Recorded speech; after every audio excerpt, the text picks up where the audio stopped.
Tout-Puissant, le Dieu vivant et tous ses commandements, le Conseil du Sanhédrin ici réuni s'incline devant ta grandeur. Par le Dieu vivant, je te rends grâce, Seigneur Nicodème, et déclare la séance ouverte. Prenez place.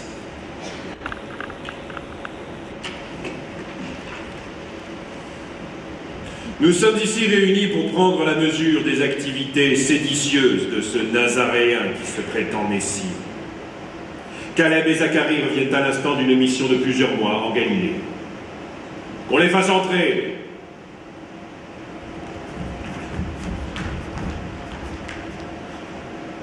Seigneur Caïphe, notre grand maître, nous nous inclinons devant toi. Vous avez des jours de retard. C'est qu'on n'a vraiment pas eu de chance. Une roue de la carriole a cassé en plein désert. En plein désert. Complètement déshydraté, nous sommes tombés sur une ferme où j'ai réquisitionné 2 ânes. Ton lin était particulièrement nerveux. Il m'a mordu au mollet. Suffit! Venez-en aux faits. L'ordre public est clairement menacé. L'activité séditieuse du Messie, du blasphémateur, s'étend maintenant par-delà toute la Galilée. Et il rallie de nombreux partisans qui lui donnent le titre de roi. Tout comme son ami le Baptiste, il prêche pour la révolution et l'avènement d'un monde meilleur. Mais en soi, il n'y a rien de répréhensible à désirer un monde meilleur. Oui, mais ce n'est pas à lui de décider. Partout, il est attendu comme le Messie. Il faut dire que les prodiges qu'on lui prête ont un grand effet sur la population, hein.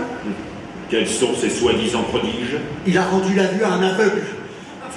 Il a transformé de l'eau en vin. Il a réussi à faire marcher un paralytique. Il a guéri un lépreux. Il a délivré un homme possédé par le diable. Assez. Et vous avez vu ça de vos yeux? Non. On nous l'a raconté, mais beaucoup de gens témoignent. De sources sûres. En somme, il suffit qu'on vous le dise pour que ce soit vrai. Ah, c'est sûr et certain. Vous auriez peut-être dû lui demander de vous rendre moins bête. Là, au moins, c'eût été un vrai miracle. Un miracle. Bon, c'est tout, j'espère. Il y a bien quelque chose, mais Quoi? j'ose pas. Vas-y, dis-le toi. Pourquoi moi? À chaque fois, c'est moi qui prends. Alors? Il marche sur l'eau.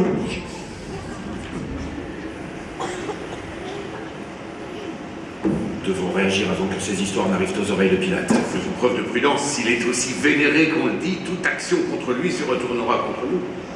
D'autant que la Galilée relève de Hérode et... Justement, les événements jouent en notre faveur. Ce bon roi aurait décidé d'en finir avec le Baptiste qui sème le désordre sur son territoire. Et connaissant son caractère, on peut s'attendre à un châtiment suffisamment exemplaire pour faire réfléchir le Nazaréen. Il verra alors que les miracles ont des limites.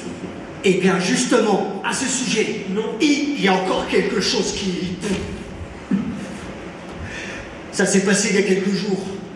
Le Galiléen a appris qu'un de ses amis d'enfance, un dénommé Lazare, venait de mourir. Dévasté par le chagrin, il s'est rendu devant son tombeau. Il s'est mis à prier le ciel. Prier. Jamais on n'avait entendu une prière aussi ardente. Ô Seigneur, ô mon Dieu, toi qui as tout pouvoir sur la vie et la mort, que ta gloire se répande sur terre. Éveille l'eau, fais souffler les 4 vents et arrache cet homme aux ténèbres. Soudain, il plongea son regard vers l'intérieur du tombeau. Lazare, viens dehors. Et c'est là que l'impensable est arrivé.